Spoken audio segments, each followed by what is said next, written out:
ہر دور میں ایسا ہوا ہے کہ جب کسی کو سمجھایا جائے اور اس کا نفس نہ مان رہا ہو، اس کے نفس پہ شاک ہو، تو وہ پھر کب بات مانتا ہے؟ جب میرے حضور نے لوگوں کو سمجھایا کہ تم غلط راہوں پہ ہو تو وہ ماننے کے لیے تیار تھے، لیکن کیا یہ کہہ کے راستہ فرار کا اختیار کیا گیا کہ یہ دور نہیں رہا کہنے کا ٹھیک ہے اپنی مرضی جائیں جہنم میں؟ کہا نہیں، تم مانو نہ مانو میں تمہاری دہلیز تک پہنچ کے اللہ کا پیغام پہنچاؤں گا۔ تو کیا آج اگر کوئی بچہ ہمارے پہ ناراض ہو جاتا ہے سختی کرنے کی وجہ سے، تو اس کی ناراضگی کے ڈر کی وجہ سے اس کو ہم نہیں کہیں گے؟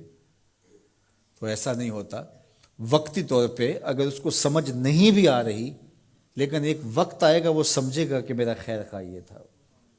وہ استاد، وہ مربی ہمارے جنہوں نے سختی کی ہمارے اوپر، اور پھر آج ہم کسی منزل پہ اگر پہنچے تو ہم ان کے شکر گزار ہوتے ہیں کہ نہیں ہوتے؟ کہ فلاں استاد فلاں زمانے میں بڑی سختی کی، لیکن ہم پڑھے ہی اس کی وجہ سے ہیں۔ تو ماں باپ سختی کرتا ہے، بچپنے کی عمر، لڑکپن کا زمانہ، تو اولاد کو بعض کا ماں باپ کی باتیں جو ہیں وہ اچھی نہیں بھی لگتی، لیکن ماں باپ کا ایک حیا ادب ہوتا ہے تو قبول تو ان کو کرنا ہی پڑتا ہے۔ اس وقت وہ کہتے ہیں شاید ماں باپ ہمارے پہ ناجائز سختی کر رہے ہیں، لیکن ایک وقت آتا ہے تو وہ سمجھتے ہیں کہ ہم سنور کے نکھر کے جو معاشرے کا حسن بنے، یہ ماں باپ نے تراشا تھا تو ایسے بنے، پھر وہ ماں باپ کے شکر گزار ہوتے ہیں۔ تو اس لیے آپ کسی سے ہمدردی کریں تو وقتی طور پہ تو اس کو تکلیف ہوگی، لیکن بعد میں آپ کا شکر گزار ہوگا۔ علامہ رومی نے اس پر ایک بڑی خوبصورت مثال دی۔ کہتے ہیں ایک شخص درخت کے نیچے لیٹا ہوا تھا اور خراٹے لے رہا تھا۔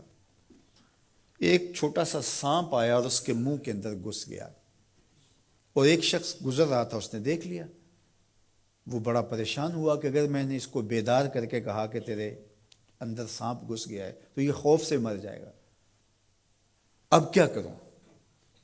تو اس نے ایک چھڑی سے اس کو زور سے مارا، وہ ہڑبڑا کے اٹھا۔ کیا ہوا؟ اس نے ایک اور چھوڑی، اس نے بھاگنا شروع کر دی، وہ بھی اس کے پیچھے بھاگنے لگا۔ اس کی رفتار کم ہونے لگتی تو ایک اور مارتا۔ کیا خدایا کیا مصیبت ہے، میں نے اس کو کیا کہا؟ میں تو آرام سے سویا ہوا تھا درخت کے نیچے، لیکن وہ ایک دم گھبراہٹ کا شکار آگے بھاگتا چلا جاتا ہے۔ آگے کوئی باغ آ گیا تو اس میں فروٹ لٹک رہا تھا، تو کہا کہ کھاؤ۔ عجیب آدمی ہے، مارتا ہے اور کہتا ہے کھاؤ۔ اس نے کھایا، کہا اور کھاؤ۔ اس نے کہا بابا بس میری بس ہو گئی، کہا نہیں اور کھاؤ۔ اس نے اور کھایا۔ ساتھ جو ہے وہ پانی کا کنواں تھا، کہا یہاں سے پانی پیو۔ اس نے تھوڑا سا پانی پیا، اس نے زور سے ڈنڈا مارا، اور پیو۔ اس نے اور پی لیا۔ رومی کہتے ہیں کہ وہ بندہ بڑا حیران کہ عجیب میرا دشمن ہے، کبھی مارتا ہے، کبھی پھل کھلاتا ہے، کبھی پانی پلاتا ہے۔ اس نے کہا میرے سے اور نہیں پیا جاتا۔ اس نے کہا پیتا ہے کہ نہیں، ایک اور چھوڑی۔ تو اس نے اور پانی پی لیا، کہا چلو دوڑو۔ جب بندے نے کچھ کھایا ہو تازہ تازہ اور دوڑے تو پھر جو حالت ہوتی ہے وہ آپ سے مخفی نہیں ہے۔ تو پھر دوڑنے لگا، تو آگے جب گیا تو کوئی ٹھوکر لگ گئی۔ پانی پیا تھا بھرپور اور فروٹ کھایا تھا، اور پہلے بھی دوڑ بھاگ کے آیا تھا، اب بھی دوڑنا شروع کر دیا، اور پیچھے سے جو ہے وہ ہاتھ میں ڈنڈا پکڑا، اور وہ رحم کاری نہیں رہا۔ تھوڑا سا ڈھیلا ہونے لگتا ہے تو زور سے مارتا ہے۔ دوڑتے ہو کہ نہیں دوڑتے؟ تو ٹھوکر لگی، گرا، ساتھ ہی کہہ آئی اور سانپ نکل کے باہر آ گیا، اور وہ لہراتا ہوا جا رہا تھا۔ اس نے اس کو پکڑ کے سینے سے لگا لیا، کہا میں تیرا دشمن نہیں تھا، لیکن تیرا علاج یہی تھا، تو میں نے تجھ کو اتنا مارا ہے، میں تجھ سے معذرت کرتا ہوں۔ اس نے کہا میں تیرے سے معذرت کرتا ہوں جو مجھے تیرے پہ غصہ آتا رہا، اس لیے کہ تو میرا خیر خواہ تھا۔ جب حقیقت سامنے آتی ہے تو پھر پتہ چلتا ہے کہ کون کسی کا خیر خواہ ہے اور کون کسی کا دشمن ہے۔ اس لیے خیر خواہی کے جذبے کے ساتھ، الدین والنصیحہ، دین ہے ہی خیر خواہی۔